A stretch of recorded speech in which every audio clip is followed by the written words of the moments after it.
Hello and welcome to another video in my Too Many Bones series. Now, as predicted in my solo playthrough, there were some rule errors made. So I've chosen this video to talk a little bit more in detail about Picket and also to discuss some of the rules errors. Now, one of the things you need to remember, and something I forgot a lot, was to roll your defense dice before a battle. They get put in, happy days. And that's because you start off with a stat of 2. So I put those in. The problem with doing that, which is a rule that you can easily miss, it's on page 9 of the rule book, which you can just about see at the top here, is you only have a defense stat of 2. So if you've got 2 active dice, they count as being part of your stat.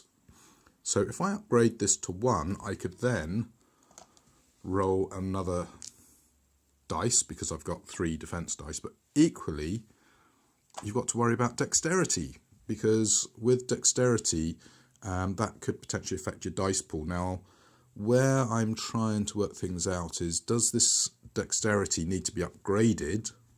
So if I've locked in 2 dice here with a dex of 3, that's where I can then roll an extra dice. Now, the rule book I think is relatively clear about this when you actually have a good read of it, but when you're actually playing the game, it's little fiddly bits like that that are quite easy to forget. And that's what makes the game actually quite good. It does have some really simple basic rules, but it's got this excellent little tactical fiddliness on top. So yes, as per the beginner build strategy guide, upgrading your dex is probably a good idea because you want to free yourself up to have active dice. Because in theory, if those 2 dice are locked in, I can't attack. Even though I've got 1 attack dice, unless I upgrade my dex, I'm burning 2 of my dex on that. So there you go, little bone for me. So that is first little thing that I'm not sure I got 100% right on my playthrough. And you might want to have a good read of the rulebook to make sure you get that right. The other thing that's interesting is with the initiative dice, looking at it, you've got a 5, which is a 1 in 6 chance. And I think, is it 2 2s? Or is it, yeah, 2 2s, and then the rest are 3s. So you're most likely to get an initiative of 3 with Picket, which can be a problem against some enemies because you will often be going after them. Now, Picket, I think, is great in multiplayer because he's a tank who has some offensive capability. So if you put him with, for example, Patches, who is a healer, you can have him soak up all the damage and Patch constantly healing him. And if you play with a third character like Boomer or Tantrum, they can be your damage dealers. So whilst you can play the game solo with Picket, I think where he really shines is definitely in multiplayer. So again, you could play a solo game with multiple Gearlocs, being a co-op, that is possible, and that's something I'm going to have to look into. Now let's take his stats. So in the red corner, the captain corner, you always have to upgrade with this, and this is the best face, the +1. However, you could also get a reusable bones roll, so that's a really, really good dice, definitely worth getting. You've then got a choice of where you want to go. You have to go to either dice 2 or 3, and then once you've got either dice 2 or 5, once you've got one of those dice, you can then pick up 6. Now 6 to me is only really any good in multi-Gearloc because you've got this Tantrum. The main use for it, in my opinion, is the multiple bone reuse face. The +1 damage, fantastic. The +1 shield, I really love that. However, I've discovered something that makes me not so keen on this because of his shield bash ability. Because with his shield bash ability, if you've got, let's say, this locked in, you do your shield bash, so you've got 2, 6, 7 shield, so you do 7 damage, but then all these dice get exhausted, so you lose your permanent +1 shield. Now, what I'm not sure about is if you lose that during your battle, do you get it back at the end of the encounter? Because it's meant to be an infinite thing, or is it gone and you have to re-roll it? So that's something I need to look into. But I don't like that. I don't like the fact that this locked ability gets burnt by your shield bash, because that is the most useful skill he has. It's possible it's there because it would be potentially really broken in a multiplayer game if he's constantly guaranteed a +1 shield bash. Something I'll have to look into, but that's something I didn't necessarily catch in my solo playthrough and in my mind would have made it a much harder game, but I can see maybe multiplayer it's going to be a bit of a problem. If we move on to the protector skill, you've got to take this dice first and then this dice. I really don't see the point in this in a solo play. It's what's it, intercept, I think's the wording they use for it. Let me just double check. Yeah, intercept. So basically, if you rolled this, for the next 3 attacks, you can intercept combat and take it on the chin. Now, obviously, if you've rolled some ridiculously good, let's yeah, it'd be up here, wouldn't it? Let's say, is there a 3 on this, or is that 2? I think that's 2. If you've rolled some oh no, there is a 3. Excellent. And is that a 3 or is that a 2? That looks like it's a 2. So let's say you've rolled some ridiculously good roll like that. Well, potentially you'd want to intercept. Well, you can't, so we have to take that out. Let's take that one out, put that back, and let's put that in. So I would intercept damage, so that counts down to 2. That then, let's say, absorbs 2 damage, counts down to 1. Great, so fantastic tank. But in a solo game, well, you're not really going to want to be intercepting, so totally useless in a solo game, unless, of course, you're playing with multiple Gearlocs. And, for example, let's say you want to keep Patch alive, because he's the one who keeps topping up your health. Excellent ability there. But, as I say, Picket has some interesting skills where they're totally useless in solo, but excellent in multiplayer. You've then got your 2 consumables. Now, this is probably the best one to do. As you can see, you can heal up to 4 damage. So you roll the dice, and I'd get 4, or I'd get 2. Is there a 1, or is it just 2?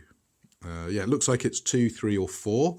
So you're guaranteed a 2, 3, or 4 heal, but of course then that's gone. You've also got this ridiculously powerful ale. However, it does come with a downside. So the maximum it will last is 2. If you're unlucky, it will only last for 1 turn. It makes you totally invulnerable to damage, basically. So you cannot be damaged. Equally, you cannot be healed. So that's awkward. Now, where is that a problem? Well, when you drink this, it reduces your life to 1 hit point. So obviously, if you're on 1 hit point, it makes sense to try this. But if you're on 10 hit points, you drink this, you then drop to 1 hit point. You can't be healed, but you can't be damaged for 1 or 2 turns. So situationally, that is an awesome, awesome dice. But yeah, I don't see too much use for it. On a frequent basis, I'd much rather have the jerky. And of course, these being consumables, you can constantly reuse them over and over again. But obviously only once per battle, which is a bit of a downside. Yeah, down in the bottom here. Now, these dice are, again, potentially awesome, but you need 2 of them, I think, before they really do much. Now, this is Warden, if I remember correctly. So you've got your switch position, which is great, particularly useful if you get 2 switch positions. And you've also got this dice here, which is Riposte. And when you're attacked by an adjacent baddie, you can avoid it, which is great. But if you've got 2, you can do 3 damage. So these are great by themselves, but with a partner dice, you get to do 3 damage. And this one is also useful for buffing your allies, because you can also use it to heal 3 damage on people. Now on this dice, you've got every single symbol, but you know, I'm not so keen on this particular rush move. But again, if you get 2 rush moves, you can do 3 damage to someone, and it allows you to move around 3 positions. So again, for positioning, potentially a really, really cool skill. So these are the ones that I think are difficult to use, because you're going to need 2 of them, and you're going to need them both to match each other's faces to be absolutely optimal. But you know, if you just roll 1, you could say, okay, I'll burn that dice, put it off to my exhausted pile. I can reposition 3 places, but the problem then is, you know, you can't match it up with another dice. So to my mind, these are the 2 best ones. So switch position, heal for 3, or damage a baddie for 3, or basically if someone attacks you, you can just avoid all damage and do them 3 damage back. Now these, we've already had a look at these. These are the hero skills. Oh, I should mention on these, you can buy any one of these at any time. Here, you have to start off with confidence, which is probably the weakest dice. I think it's 1 and 2, mostly 1s, but also you get a bone as well. You can then upgrade to either of these 2, and then that would allow you to get this one down here. So Bravado, interestingly, allows you to roll lots of bones, but it's also got this ability which you can choose to lock in. And if you do so, this makes it easier for you to upgrade your defense dice because it allows you to ignore one bone. Now, bearing in mind you can re-roll, I think it's one dice when you're upgrading in training. Let me have a quick look. So if you're upgrading your defense, roll your current defense dice, roll any misses one more time, and then you can ignore one miss. And as long as you have no misses, you can upgrade your defense. So that's a pretty useful skill to lock in. However, it's also got this really cool ability to do bones. Now, if you could pull dice from your locked pool back into here, that would be great. The problem is when you pull them out of locked, it looks like you have to put them in your exhausted pile. And that becomes a problem, for example, with the shield bash and this dice here. It also could be a problem with this one because, you know, that I could see that being quite a nice dice to be able to, you know, okay, I'm using it as bones, but actually battle's almost over, I'll pull it back. Actually, I suppose if it's there, maybe it's not such an issue. Anyway, all of these options give you lots of cool bits, but to upgrade here, you're going to need, what, 1, 2, 3, 4, 5, 6, well, there's 16. You're going to need 16 upgrade points to get all of these options, which is very unlikely. And to maximise them, you're going to have to upgrade bits over here. So unless you get a really uber long campaign game, I don't see how you're going to upgrade to most of these. So I would probably say, to my mind, the captain is very powerful. The jerky is very powerful. Getting 2 of these is great. So either go for these 2 or these 2. Because I think, without checking all the dice faces, I think, if I remember correctly, these are the most likely to get switches and these are the most likely to get intercept. And then, ideally, these 3. So 1, 2, 3, maybe 4, 5, 6, 7, 8, 9. So that's 9 upgrade points right there. So even that's going to be pretty tricky. But as you can see, he's a very versatile character. And this is where you've got a lot of thinking going on with how are you going to upgrade your character?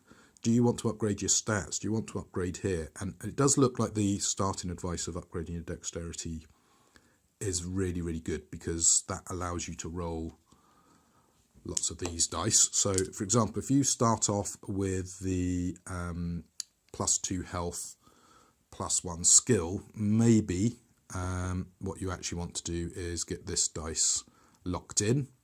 So obviously all these other dice wouldn't be there. So possibly that would be a good move. Alternatively, you could go for that as a good move and then very first upgrade you get from an encounter, pop that in. Tricky. Now, if you go for these skills, I think on the noob starting mode, it'd be great if you could just pop that in. But my interpretation is every time you want to upgrade that, you have to roll your 2 defense dice. So I roll, didn't get any misses. Great, I've upgraded that. But let's say I rolled a miss. Well, I'd have to re-roll it. And let's say I get a miss again. Well, I've wasted that free upgrade for noob mode. And that would be frustrating. So that's something I'd want to check. I would like to say in noob mode, I shouldn't call it noob mode. What is it? Greenhorn Adventure. I think you should be able to just do that. Because it says gain a training point before day 1. So it doesn't say just gain a skill. It does say, so you should, strictly speaking, roll it. But as the game is brutally difficult, I think you could house rule it that that's an acceptable way to start the game. All these dice obviously would be off in your tray, ready to be bought. And yeah, there you go. So if you've watched my solo play, apologies for a couple of errors. I did warn you that was a highly likely possibility. But I don't think I played it too badly wrong. Now, the other bit that I might have got wrong, I think I moved some monsters when they were actually engaged in battle with myself. Now, you probably didn't see that. I think that was the bit I didn't record, where I was defending a merchant. Now, what I've discovered is if a monster is adjacent to someone, they are likely to stay put and attack that adjacent person. So yes, there you go. So anyway, I hope you enjoyed that look at Picket. And as I say, you definitely want to look at his sheets. Now, I do know on the Kickstarter there was an earlier version of him. I don't think any of these sheets have actually been released on Board Game Geek yet, but I'm glad to see version 101 of the rulebook, which is the version I have. You can just about see it there. Has actually been released on Board Game Geek as a download, so you can always download the rulebook, have a read of it, and spot all the errors I've made and leave me comments. Now, the other thing I wanted to talk about, in my review of the box, I did talk about these cards and how I like sleeving things. Now, these cards are this weird sort of PVC material, so you don't really need to sleeve them. They should be quite robust. If they had a white border, then they definitely wouldn't be showing any marks that you'd need to worry about, so I wouldn't worry about it. The reason I like sleeving stuff is you know, I can replace my sleeves. It's going to be very hard to replace this game if the cards wear out, and also if I want to proxy things, it's much easier with sleeves. So that's the main reason I wanted to sleeve stuff. But I'm pleased to say that this is a game where you don't actually need to sleeve. These cards are quite robust. Had a good shuffle of them. They are a little bit slippy, so you've got to watch out. They almost frictionless. They go flying if you're not careful. But yes, overall, still impressed with the game, and I am very tempted by the premium health chips. They are of this sort of quality, which are much nicer than the red plastic ones I've currently got. Do you need them? Not really, but the feel of these chips is just really, really nice. And as I say, for a game where you've got pretty looking components that feel and sound fantastic, you know, everything you do to enhance that is a little extra add. So very good set of rules, beautiful components, gameplay brutally hard, but not so hard that I'm thinking, oh, it's too hard, I want to get rid of the game. I have played a couple of games like that where they're so over the top hard, it's like, where's the fun? I'm just literally punching myself in the face. Anyway, now that I've shown you a couple of errors I made and a little bit more about Picket, hopefully that will stop anyone shouting at me, you got that rule wrong, because yes, I've already had a couple of people comment on a few bits I've done on my videos. Where to next? Well, I'm still waiting for that extra character to turn up, so it'll be a little unboxing for that. Probably going to try and do another playthrough with multiple Gearlocs, and as I say, I'm desperately trying to get my friends excited by the game so we can have a nice proper 4-player game. Anyway, I think I've waffled on long enough. That's Picket. See you next time.